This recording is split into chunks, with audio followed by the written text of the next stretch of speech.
very good morning to you. You're watching the Channel M Breakfast Show on Wednesday, the 4th of February. I'm Nikki Dean. I'm Byron Evans. And we've got some great news for you music fans this morning. The band Gaslight Anthem will be in Urbis at 2 o'clock this afternoon recording their session. There's no room available to get into the studio, but you're welcome to come along and have a look through the glass there. You can get a good peek, squishy nose right there, and you should be able to see that a great band at the moment. They are, making waves. They are hot. All the cool kids are listening to them. OK, a bit of a, well, I was going to say entertainment news, but not quite. It's not exactly breaking, but on Sunday, there was a huge debate down in the Big Smoke about Ellis Lowry. Basically, Brian Shaw, the art critic, was going head-to-head with Howard Jacobson, who is a broadcaster, novelist, and also writes for The Independent. Now, mainly, it's because Shaw was saying, gets on my nerves, but he was banging on about the fact that Lowry was a nincompoop and a trivial painter, whereas Jacobson was saying you just obviously don't appreciate, you know, the finer things, especially the fact that everything doesn't happen just in London. The whole world doesn't revolve around the nation's capital.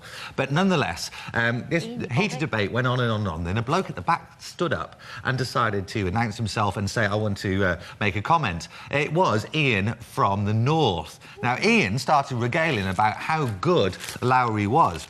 Ellis Lowry is saying, look as I have looked, because if you do, you'll note something about a crowd of people and the light in Manchester. The actor remarked.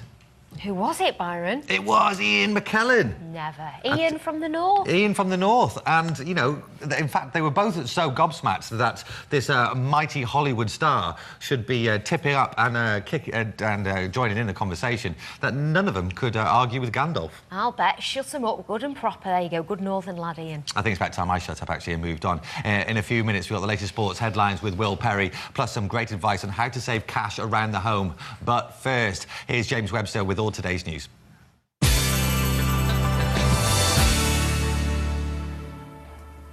Good morning, here are Wednesday's main headlines. Court here in Manchester is due to decide later on a test case that could see millions of pounds of speed camera fines being written off. Lawyers say roadside devices brought in since 1992 don't meet the requirements of the laws governing them. It's come about after a retired computer engineer from Lymm challenged his conviction. If he's successful, £600 million of fines might have to be repaid. The Home Secretary's called a special summit to discuss rising burglary levels. Jackie Smith will meet police, insurance firms and DIY stores later to look at what can be done to reduce the number of homes being broken into. Figures released last month showed there had been a 14% increase in cases here in Greater Manchester. There are concerns the recession could be partly to blame. A gang of children, some as young as 10, have been caught trying to roast 2 puppies over a bonfire. The animals also were kicked by the yobs on the bank of a canal in the Newbold area of Rochdale. A passerby spotted what was happening and grabbed these small dogs to safety before the youngsters ran away. They're now being cared for by the RSPCA. Greater Manchester has been named the country's worst antisocial behaviour black spot outside of London. More than 250,000 cases were reported in the last year. That's things like aggression and intimidation. The Tories say not enough's being done to crack down on it. An airline passenger brought back from the dead on a flight to Manchester Airport has been reunited with the man who saved his life. Darren Smith had stopped breathing and was without a pulse until a fellow passenger came to the rescue. The first time that Ed Torres has met the man whose life he saved at 30,000 feet. The last time he saw Darren Smith, Mr. Torres has literally brought him back from death. And now Darren's saying thank you. It's difficult to put in words what I feel. It's like, what do you say to the person that's effectively saved your life? It's thank you just doesn't seem enough. But I'm sure there'll be certain ways that we can sort something out over the next, hopefully, years, because I think we may be lifelong friends. I feel happy and excited to the point where I see Darren in different ways. See Darren without Darren and see Darren with life and you know, with smile on his face and things. So I'm really quite happy. It was New Year's Eve and Mr. Smith had been on a return flight from a holiday in Mexico with his girlfriend when he slumped over in his seat and his breathing and heart stopped. He was technically dead until Mr. Torres and another nurse came to his aid and restarted his heart whilst other passengers looked on in horror. He put the cannula in, the drip and everything for the patient. He brought the oxygen and he really did well. I was really proud of him. Darren's plane diverted to the Azores Islands in the Atlantic where he was hospitalised. His heart actually stopped another 2 times before he began his recovery. But it was that first emergency that was perhaps the most crucial. And Ed's actions under pressure and in less than ideal circumstances made all the difference. I just said to myself, well, if I've done something wrong, and that's it, I just do all the best I can. Although he's already been in touch with the other medic who helped him, it's taken Darren a month to track down Ed. He coincidentally lives close by and works locally at Stepping Hill Hospital in Stockport. Tests have revealed that Darren's ordeal was caused by a hidden heart defect. He's since been fitted with a device that will help him regulate his condition, but feels that luck was on his side the first time that he died. I think somebody was looking over me on that particular day, and I think Ed was there, and like I say, he was part of that plan to keep me here. Finally for now, families from Greater Manchester who lost relatives in the M62 bus bombing will watch a new plaque commemorating their loved ones be revealed later. It's been installed outside the Hartshead Moor Services near Bradford, close to where an IRA bomb ripped a coach apart in 1974. An oak tree will also be planted. The original memorial was indoors and relatives thought it was too difficult to go and pay their respects at it. That's all from me for this morning. Join me again at 12 noon for the lunchtime news. Andy Crane's here as well from 5 tonight with more. Now let's get the sports headlines from Byron and Will.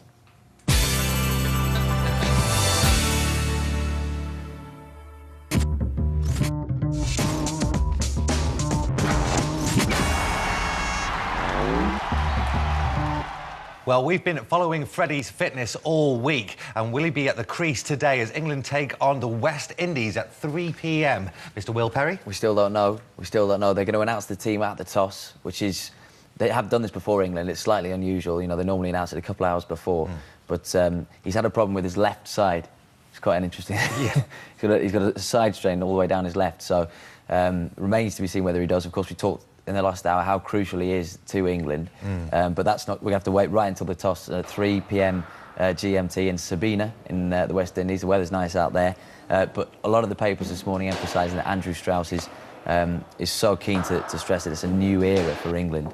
And you can see Freddie there on the screen.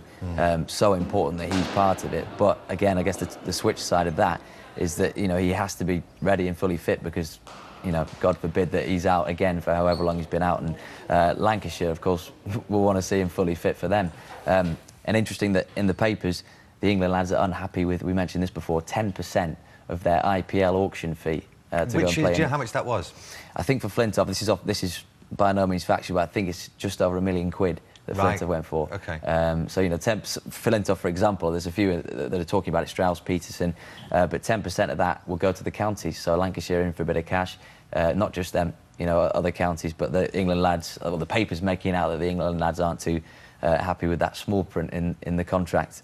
Last night's football, we'll just gloss over that. Stockport, of course, lost at home to Edgeley Park. Lost at home at Edgeley Park to MK Dons, who are second in the league, going strong. Aaron Wilbraham, he's a former favourite at Stockport, he got the winner there, so not too good for them, but they're still 8th, and Rochdale in League 2, league below, they won 2-0 at Chester. They're up to 4th. Joe Thompson, who scored a hat-trick at Aldershot on the weekend, he got a 4th goal in 2 games. Lee Machiavelli got the 2nd for them. It's got to be good odds for Rochdale being promoted this season. It's got to be, I think, automatic promotion, definitely. I think Keith Hill, he's talking about the playoffs still, you know, mind games and so on, but I honestly think that they will be automatic contenders. They're just on a roll at the moment. Well, now we're just giving them the kiss of death. Exactly, yeah. He'll be ringing me. Burnley, and then, of course, we mentioned them knocking out so many Premier League teams on the way to the Carling Cup semi-final. They were beaten by Tottenham. They knocked out West Brom in the FA Cup final 3-1. And the Blue Square Premier, Altrincham last night as well, just quickly mention them. Altrincham 1, Northwich 0. Some football stories in the paper today, in a few of the papers. The Manchester Evening News, Rubinho would welcome Ronaldo with open arms, which we kind of glossed over before. That's on the back of the Manchester Evening News.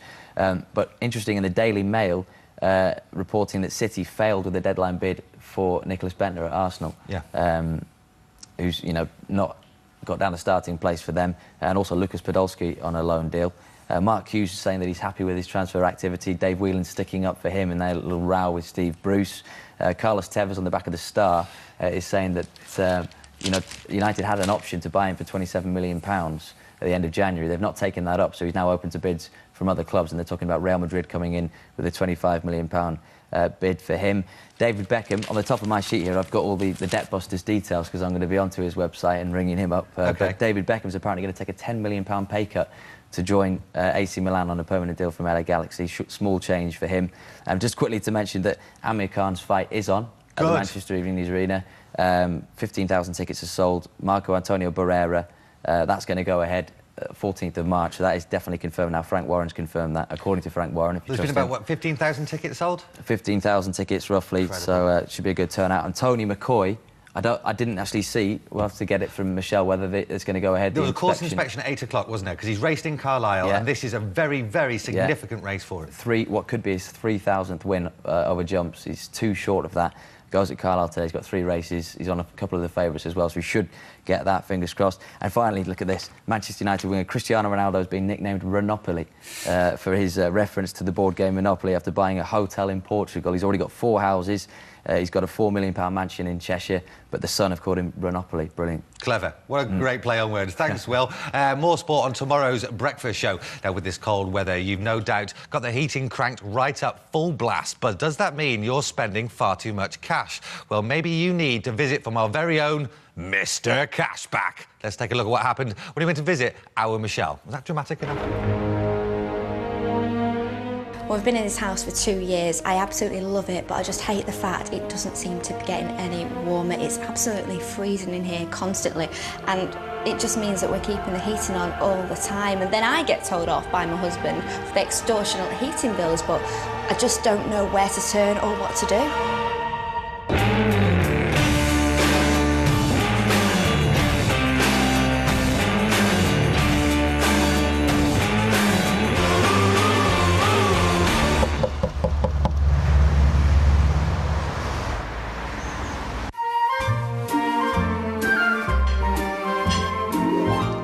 Hi Michelle, what's your problem?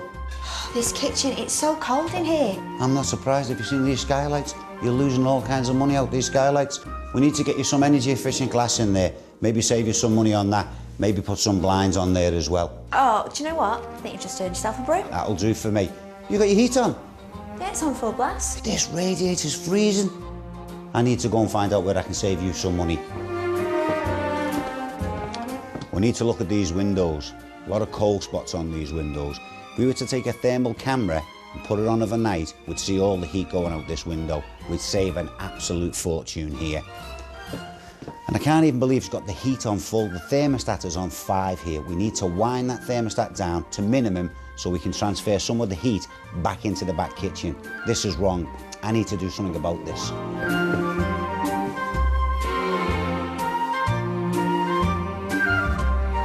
It's actually freezing in here, and she's managed to keep the boiler warm. The boiler's confused. It doesn't know what to do. We need to get rid of this stuff. Now, it can start to do its job properly. That's better. Right, Michelle, or should I say Cinderella, I've saved you a load of cash. How have you managed that? Well, if you take all your skylights and all your windows, get them sorted, we've saved you £20 a month. Take your central heating, we've sorted all the thermostats out, getting that working efficient, we've saved you another £20 a month. We sort your attic out and get all the insulation done in there, we've saved you another £20 a month. And we sort out all the little drafts and seal them all up, we've saved you another £10 a month. Thanks, Mr. Cashback. You're welcome. Get myself some shoes. You will go to the ball.